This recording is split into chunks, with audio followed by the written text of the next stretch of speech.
आज की इस वीडियो में हम एक्सरसाइज 3.5 स्टार्ट करेंगे। तो क्वेश्चन नंबर 1 है,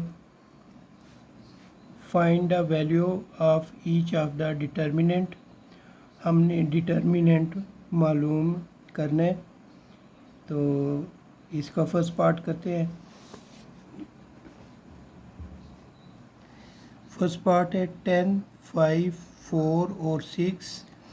तो डिटर्मिनेंट मालूम करने के लिए हमने क्या करना है, क्रॉस मल्टीप्लिकेशन करनी है।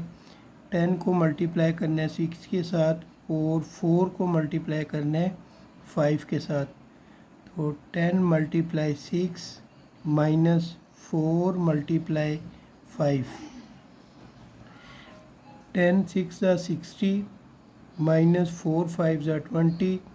60 में से हम 20 माइनस करेंगे तो 40 इसका आंसर आ जाएगा। सेकंड पार्ट है -5, 8, -3 और -7। अब इसका हमने डिटर्मिनेंट मालूम करना है। डिटर्मिनेंट मालूम करने के लिए हमने इनको क्रॉस मल्टीप्लाई करना है। -5 को -7 से मल्टीप्लाई करेंगे, माइनस सेंटर में लिखेंगे, फिर -3 को 8 से मल्टीप्लाई करेंगे। तो ये मैंने लिखा है -5 मल्टीप्लाई -7, सेंटर में माइनस लगाना है, -3 मल्टीप्लाई 8, माइनस माइनस प्लस हो जाएगा। 5 7 ज़ा 35, माइनस माइनस प्लस, 3 8 ज़ा 24, 35 में 24 प्लस करें तो आपके पास आंसर आ जाएगा 59। तीसरा पार्ट 38002। अब इसका डिटर्मिनेंट मालूम करना है। तो 3 को मल्टीप्लाई करेंगे 2 के साथ, -0 को मल्टीप्लाई करेंगे 8 के साथ। तो 3 2 ज़ा 6 हो जाएगा और 0 8 ज़ा 0। तो 6 में से 0 माइनस करेंगे तो 6 इसका आंसर आ जाएगा।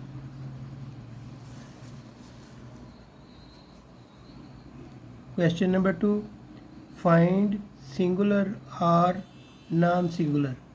हमने सिंगुलर और नॉन सिंगुलर बताने हैं। अगर किसी का डिटर्मिनेंट मालूम करते हैं और उसका आंसर 0 आ जाता है तो वो सिंगुलर होगा, और अगर हम डिटर्मिनेंट मालूम करते हैं और उसका आंसर 0 के इक्वल नहीं आता तो वो नॉन सिंगुलर होगा।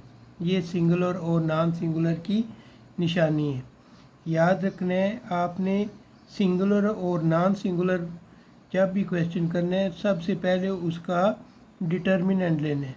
आपने डिटर्मिनेंट लिए और उसका आंसर 0 आया तो वो सिंगुलर होगा, और अगर आपने डिटर्मिनेंट फाइंड किया है और उसका आंसर 0 के इक्वल नहीं आया, कोई नंबर आ गया जैसे 1 2 3 4 या माइनस में वैल्यू आ गई, तो वो नॉन सिंगुलर होगा।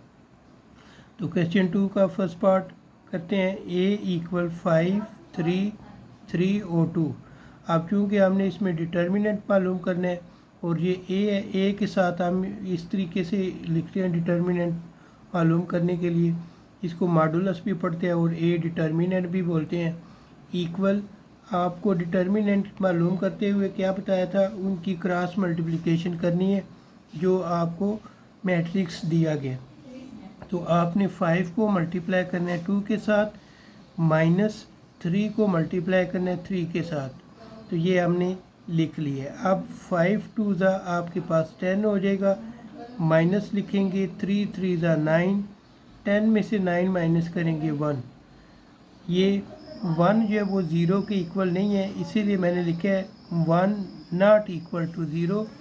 जब ये 0 के इक्वल नहीं है तो ये क्या हो जाएगा, नॉन सिंगुलर हो जाएगा। सेकंड पार्ट है b = 7 2 21 और 6। अब इसका डिटर्मिनेंट मालूम करना है तो लिखेंगे b डिटर्मिनेंट = 7 × 6 लिख लेंगे, फिर -2 × 21 लिख लेंगे। 7 6 ज़ा 42 हो जाएगा, -2 को 21 से मल्टीप्लाई करेंगे 42। 42 में से 42 माइनस करें तो आपके पास 0 आ जाएगा। अब ये 0 आया तो ये क्या हो जाएगा, सिंगुलर हो जाएगा। सी पार्ट, सी इक्वल 13, 5, 7 और 3। तो इनको मल्टीप्लाई करते हैं। सबसे पहले लिखेंगे सी डिटर्मिनेंट, 13 मल्टीप्लाई 3 माइनस 7 मल्टीप्लाई 5। तो 13 3 ज़ा 39 हो जाएगा, माइनस 7 5 ज़ा 35। 39 में से 35 माइनस करेंगे, 4 आएगा। 4 ज़ीरो के इक्वल नहीं है तो हम इसको लिख लेंगे कि ये क्या है, नॉन सिंगुलर है। डी पार्ट, डी पार्ट है 2, 0, 0 और 0। डी डिटर्मिनेंट मालूम करना है। 2 को मल्टीप्लाई करेंगे 0 के साथ, 2 मल्टीप्लाई 0, माइनस 0 को 0 से मल्टीप्लाई करेंगे तो 2 0 ज़ा 0, माइनस 0 को 0 से मल्टीप्लाई किया 0, तो माइनस करेंगे 0 आएगा। तो ये भी क्या होगा, सिंगुलर मैट्रिक्स होगा। आगे है question number 3, find the value of x when a equal x 5, 6 और 15 इज़ अ सिंगुलर मैट्रिक्स। वो कहते हैं कि ये एक सिंगुलर मैट्रिक्स है, यानी इसको इक्वल करना है 0 के, और आपने क्या करना है, x की वैल्यू फाइंड करनी है। तो a इक्वल x 6, 5 और 15। अब चूँकि सिंगुलर मैट्रिक्स है, सिंगुलर मैट्रिक्स का जब डिटर्मिनेंट मालूम करते हैं तो वो किसके इक्वल आता है, 0 के, इसलिए हमने लिख लिया a डिटर्मिनेंट इक्वल टू 0। अब a डिटर्मिनेंट के लिए हम a की वैल्यू लिख लेंगे। a की वैल्यू क्या है, x 6, 5 और 15।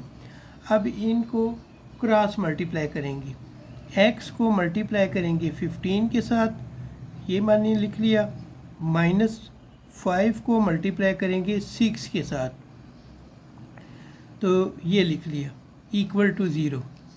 अब 15 को आप x से मल्टीप्लाई करें, 15x आ जाएगा, माइनस 5 को मल्टीप्लाई करें 6 के साथ तो 30 आ जाएगा। 15x माइनस 30, ये माइनस 30 है, इसको दूसरी तरफ ले जाएं तो प्लस 30 हो जाएगा। तो x को इधर रहने दें, ये 15 मल्टीप्लाई हो रहा है, दूसरी तरफ जाके डिवाइड हो जाएगा। 15 1 ज़ा 15 और 15 2 ज़ा 30, तो x की वैल्यू 2 आ जाएगी। यूँ आज हमने क्वेश्चन 3 मुकम्मल कर लिए। कल इंशाल्लाह नई वीडियो के साथ हाज़िर होंगे। तब तक के लिए मुझे दें इजाज़त। अल्लाह हाफिज़।